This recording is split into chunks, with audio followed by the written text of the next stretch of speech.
Hello, this is 4th grade worksheet, lesson 22, and we'll go over lesson 22.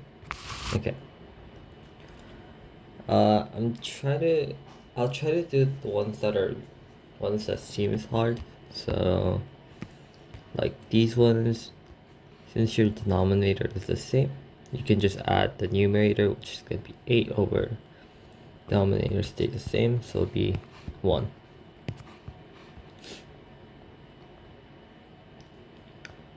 Okay, let's try number 6. Again, your denominator is the same, so let's add 6 plus 11, which is 17.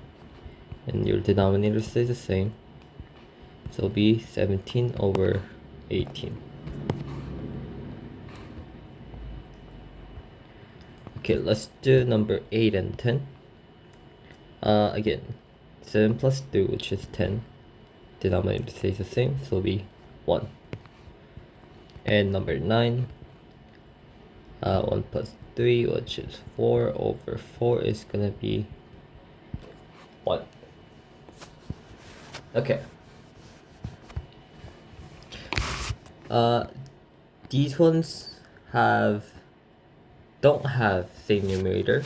The denominator. So what we have to do is try to match up the denominators. So clearly, you know that 4 times 2 is gonna be 8. And since you multiply to the bottom, you can just leave this numerator, so you have to multiply by 2. So really it's gonna be 2 over 8 plus 2 over 8, which is 4 over 8, but you can reduce this to 1/2. So your answer is gonna be 1/2. Alright, number 11. Unlike number 10, since you multiply numbers together, you can't get 6 unless you multiply by fractions. So what we're gonna do is you're just gonna multiply these two together. So it'll be 30. And since you multiplied 5 to get 30 and 6 to get 30, you're gonna multiply 6 and 5 correspondingly.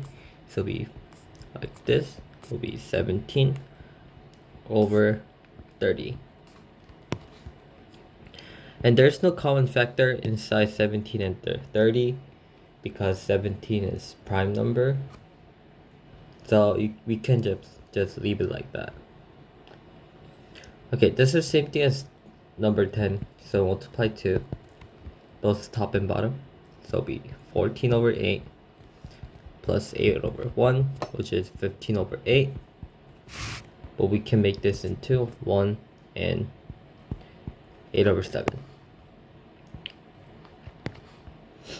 Okay, number 13.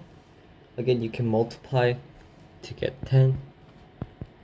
So it'll be 7 over 10 plus 2 over 10, which is 9 over 10.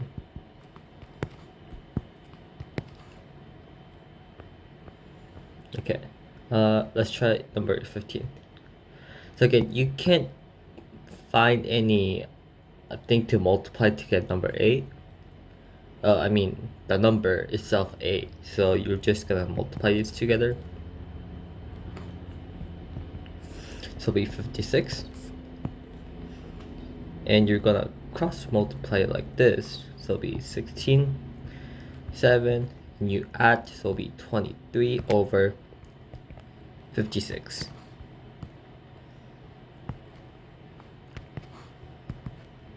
Okay. Let's try number 18. So this is the same thing. Because you have to multiply a fraction number to get number 9, you're gonna multiply these together, which is 63, and multiply it across. So it'll be 7, 63. So it'll be 70 over 63, which is 1 and 63, 7 over 63. But you can also reduce this as 1 and 1/9. Okay. I think 19 is same thing as 18, so it'll be fairly straightforward. So let's do division. Let's try 3. 864.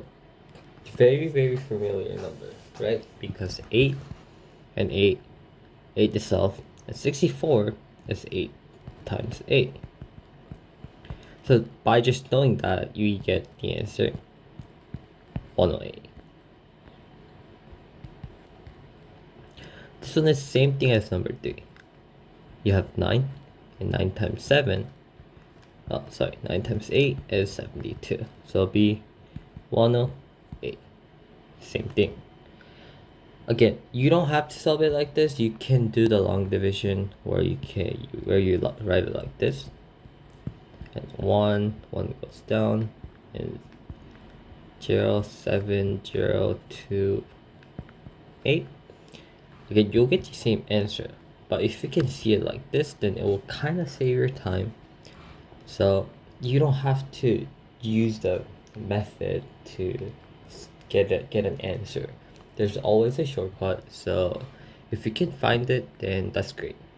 And if it works for you, that's great too. Just work with whatever works with you.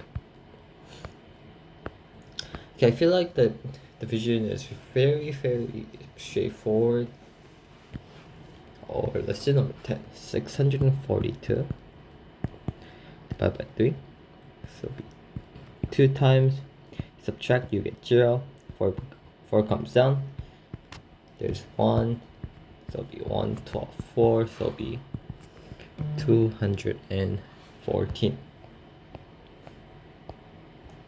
Okay, we'll do maybe 1 or 2 questions and then in this video. And I'd like to try. Oh, let's try number 2 and 3. I think they are related. Or maybe 1 to 3 is related. We'll see. Let's try with number 1. James had 12 marbles. Okay. Lost 3 of them. And what fraction of the marbles was left? Express your answer in the simplest form. So total is 12, right? And if you were to write it into fraction, we can write it 12 over 12. Because you have, this is equal to 1, and this 1 basically means you have, of 12 marbles, you have 12 marbles. But since you lost 3 of them, again, 12 is going to be your total, so your denominator stays the same. And you lost 3 of them. So you're just going to subtract from the numerator, which is going to be 9. But since your question asks you to express your answer in the simplest form, you have to simplify it as 4 over 3. So your answer is going to be 4 over 3. Due to the time being, this is going to be it for the video. And see you next week.